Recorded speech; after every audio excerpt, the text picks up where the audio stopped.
função aqui é observador meteorológico, hoje é auxiliar de meteorologia. E a gente está à frente da estação aqui já há algum tempo.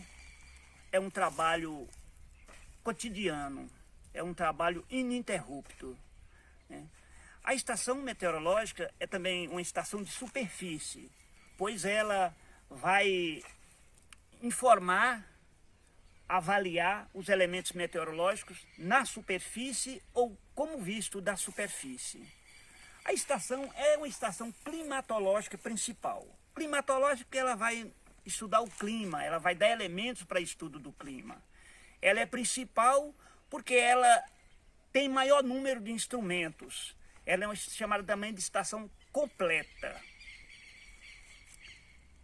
E a gente faz, como eu falei, é um trabalho ininterrupto e todas as determinações, as unidades de medidas que a gente trabalha nos instrumentos, os horários de observação, tudo é determinado pela OMM, Organização Meteorológica Mundial. E o observador, portanto, o papel dele é colher esses elementos meteorológicos e informar a central, ou seja, o 5º Distrito de Meteorologia, que por sua vez está em contato com o Instituto Nacional de Meteorologia para direcionar essas informações. E para isso, o observador usa 3 tipos de observação. Primeiro, ele vai depender do equipamento que ele tem, ele vai depender dos instrumentos. É a observação instrumental. Segundo, ele tem que ter algum conhecimento de fenômenos meteorológicos, de meteoros. Então, portanto, é um tipo de observação que ele vai fazer que não depende necessariamente de instrumento. É observação visual ou sensorial. Ele tem que avaliar visualmente o elemento meteorológico para poder informar. Terceiro, de um elemento ele pode ter outro. Então ele vai trabalhar com tabelas. Essas tabelas foram confeccionadas por estudiosos da meteorologia. Então, consequentemente, de um valor ele pode ter outro, né? Exemplificando, ali nós temos, no abrigo meteorológico nós temos os termômetros seco e úmido. A partir dos termômetros seco e úmido, a gente pode encontrar a umidade relativa do ar. Claro que é um elemento bastante importante para ser informado. Bem, então, diante desses 3 tipos de observação, entra também a questão de horários. Esses horários, como eu falei, são determinados pela Organização Meteorológica Mundial. E daí a gente usa também o horário, o tempo universal. Ou seja, a partir do meridiano médio, esses horários, eles têm que ser feitas, essas observações, elas têm que ser feitas em um mesmo instante. No mesmo instante que eu faço aqui, faz em todo lugar do mundo, seguindo naturalmente o tempo universal. São 3 horários distintos de observação: 9 da manhã ou 12 horas TMG, 15 horas ou 18 horas TMG e 21 horas à noite ou 24 horas TMG. TMG porque nós estamos a 3 horas do meridiano médio, então já é o tempo universal. Então, nesses horários, o observador tem que naturalmente, 10 minutos antes da hora cheia, começar a realizar a sua observação, ou seja, a coleta de dados que vai compor através desse formulário, caderneta climatológica, diariamente. E aqui vai compor também o nosso mapa meteorológico, é o mapa climatológico, para o estudo do clima. Então a gente pode dizer que o nosso trabalho, ele não só é um trabalho voltado para a previsão do tempo, é a meteorologia sinótica, mas ele é um trabalho também voltado para o estudo do clima, a climatologia. Então, para isso, a gente tem que confeccionar esse mapa, que é um mapa mensal, onde a gente vai poder encontrar dados, elementos meteorológicos para pesquisa e para estudo climáticos. Então, dentro daquele horário, 10 minutos que antecede a hora cheia, ou seja, 9 horas da manhã, 10 para as 9, 15 horas, 10 para as 15, 21 horas, 10 para as 21, a gente tem que dar início à coleta de dados. Então, a gente vai buscar nos instrumentos as informações, coletar esses dados, codificar para poder informar. Ou seja, a gente usa um código que chama código Sinop, é a observação feita ao mesmo tempo. Então, esse código é universal também, ele é para todas as estações. Esse código vai ser usado para a gente informar as observações dentro dos seus respectivos horários. Pois bem, então a estação ela é composta de um cercado de instrumentos, onde tem instrumentos distribuídos seguindo as coordenadas de posição, né? Latitude, longitude, né? A altitude do local também é importante.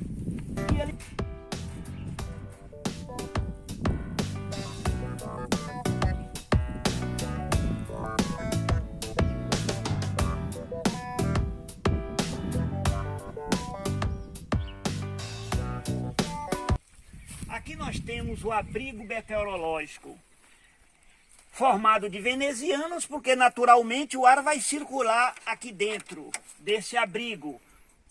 Apesar de que esses termômetros e os aparelhos medidores e registrador têm que ficar protegidos da incidência dos raios solares ou da chuva. Aqui nós temos os termômetros seco e úmido, os quais me indicam também a umidade relativa do ar. Aqui nós temos o termômetro de máxima, que me informa a maior temperatura do dia. Esse termômetro inferior, na parte de baixo, é o termômetro de mínima, que me informa a menor temperatura que ocorreu no dia. E aqui nós temos um aparelho registrador chamado de termohigrógrafo, ou seja, é um aparelho formado que registra a temperatura do ar e a umidade relativa simultaneamente. Ou seja, eles aglutinaram o termógrafo e o higrógrafo e construíram esse aparelho chamado de termohigrógrafo, que registra simultaneamente a umidade relativa do ar e a temperatura do ar.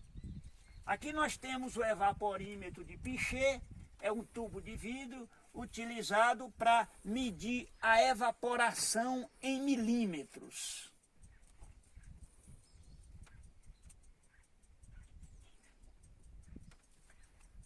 Então, dentro desse abrigo, esses instrumentos, naturalmente, eles estão protegidos, como eu falei, da incidência dos raios solares. E, ao mesmo tempo, o ar circula através dessas venezianas. Esse aqui é um aparelho registrador chamado pluviógrafo. Ele registra a precipitação em milímetro, ou seja, ele vai nos indicar a altura da chuva, a altura não só a quantidade de milímetro, mas ele vai nos fornecer ainda o horário que começou, o horário que terminou e o caráter da chuva, né? O caráter da chuva são as características que essa chuva teve no decurso do tempo, no decurso do registro. Ou seja, se ela foi uma chuva fraca, uma chuva moderada, uma chuva intermitente, uma chuva contínua, né? Então é um aparelho que nos dá informação completa a respeito do hidrometeoro chuva. Aqui nós temos um pluviômetro, é um aparelho muito simples, é um tubo em forma de funil, onde a precipitação é acumulada né? Aqui nós temos uma superfície cortante justamente para que, para que ele corte a gota, né? Fracione a gota para que não fique escorrendo. Então a chuva acumulada aqui nessa área de captação, através de uma proveta, a gente vai coletá-la aqui e fazer a medida em milímetros. Nós temos já uma proveta graduada em milímetros. O nosso trabalho vai ser coletar essa precipitação acumulada aqui e a gente então vai, através daquela proveta, saber quantos milímetros de chuva ocorreu dentro do período, né? Lembrando que para cada milímetro de chuva corresponde a 1 litro de água por metro quadrado. Se nós temos 1 milímetro de chuva dentro daquele espaço de 1 metro quadrado, caiu 1 litro de água, né?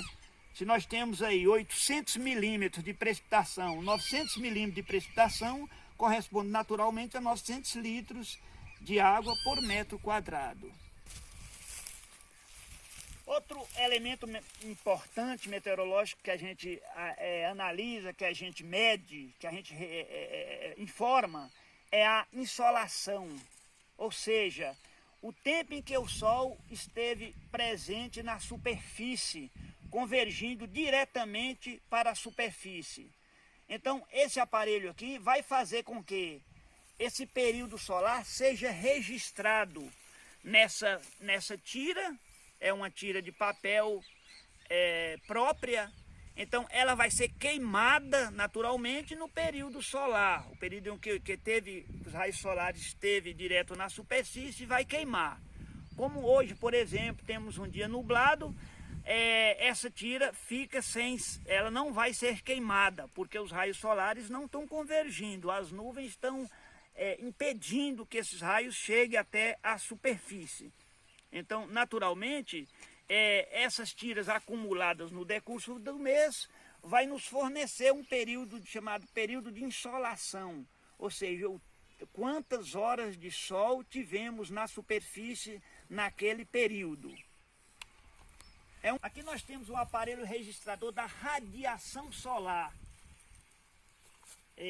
Infelizmente esse aparelho ele está inoperante porque faltou um material técnico, faltou diagramas para a gente substituir, para colocar, para registrar.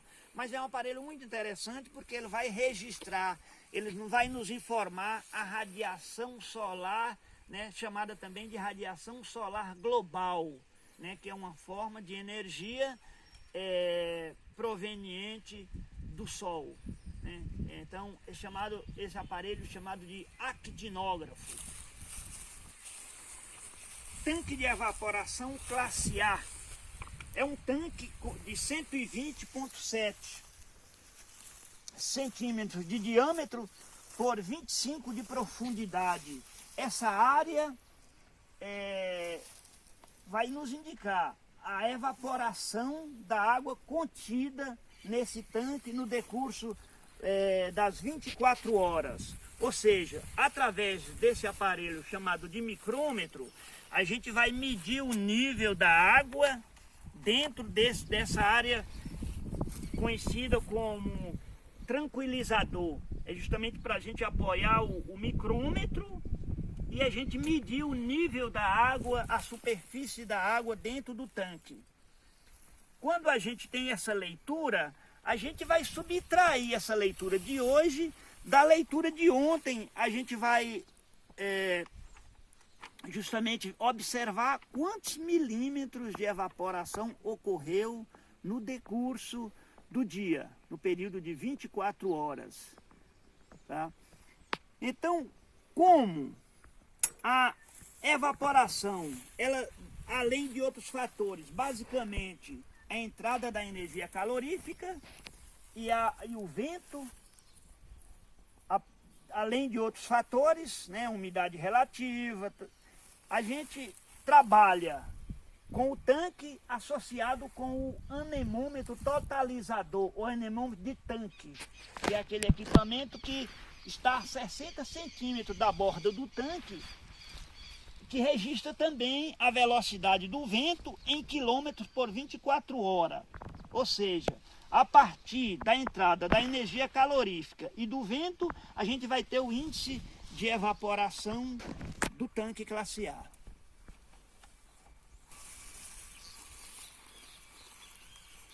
Bateria de solo ou geotermômetros. Serve para informar a temperatura do solo em profundidades diferentes. Cada termômetro desse está submerso, ou seja, está enterrado a uma certa profundidade. Aqui nós temos de 2 centímetros, de 5, de 10, de 20 e de 30 centímetros abaixo da superfície. Ele vai nos indicar a temperatura que está a 30 centímetros abaixo da superfície, no caso desse aqui. É usado basicamente na agricultura, né? Germinação, aplicação, tanto o tanque classe A quanto a bateria de solo, é aplicado justamente na área que a gente chama de agroclimatologia, ou agrometeorologia. É o elemento meteorológico estudado e direcionado para aplicação na planta. O estudo do vento é um estudo bastante interessante e importante no nosso trabalho. Ele está associado principalmente às diferenças de pressão do ar. Então, dependendo da pressão, do peso do ar, a gente temos aí ventos, ou mais vento ou menos vento, depende do caráter da pressão, depende da diferença de pressão. E aqui temos o anemógrafo. O anemógrafo é um registrador da direção e velocidade do vento, um aparelho destinado a registrar velocidade instantânea, velocidade média e velocidade instantânea, ou rajadas. E essas duas penas superiores, elas registram direções diferentes, ou seja, como aqui o vento está soprando do oeste, ela vai registrar, o vento está vindo do oeste, ela registra no campo oeste. Então são campos diferentes de registro, dependendo justamente de onde o vento vai estar vindo. Existe, no caso, as direções laterais, colaterais, subcolaterais. Então, essas penas elas vão variar de acordo com a direção que o vento está soprando. E essa pena que registra a velocidade média em quilômetro por 10 minutos, que depois é transformado em metros por segundo e depois é transformado em nó ou knots, que é uma medida marítima direcionada para informação no nosso boletim diário, né? O nosso boletim sinótico. Tá? Então, anemógrafo.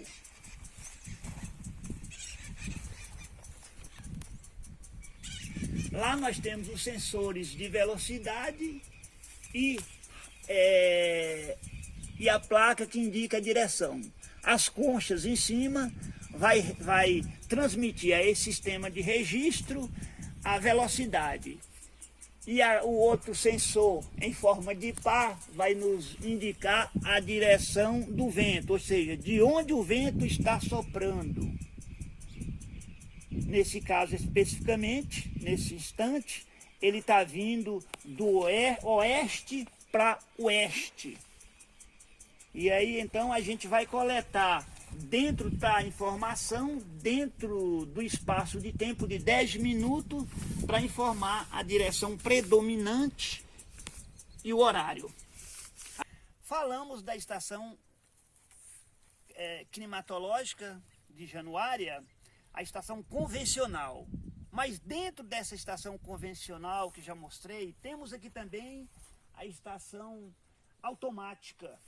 Essa estação automática, basicamente, ela coleta, ela informa todos os elementos que a estação convencional faz, exceto as leituras visuais.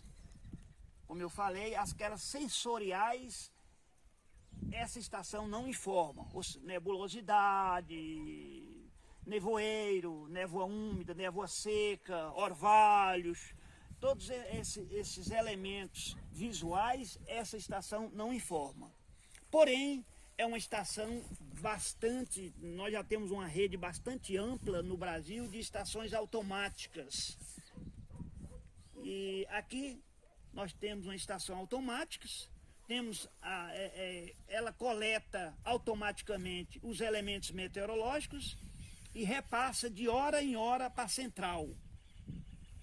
Nós temos os sensores aqui, por exemplo, esse sensor aqui corresponde ao abrigo meteorológico.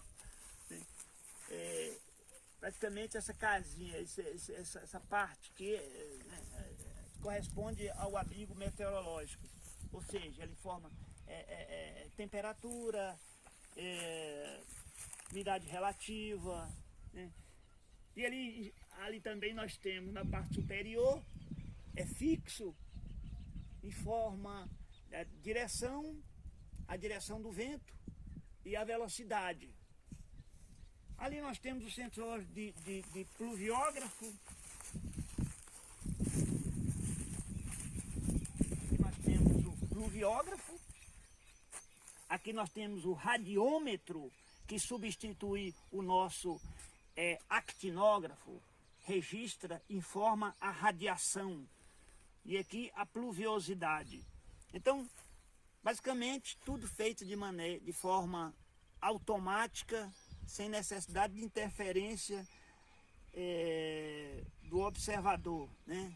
Informa automaticamente, de hora em hora, os elementos meteorológicos que a estação convencional informa. Esse aparelho aqui, conhecido como barômetro, é um dos instrumentos mais importantes no nosso trabalho, porque as mudanças de tempo estão intimamente ligadas à oscilação da pressão, à diferença de pressão.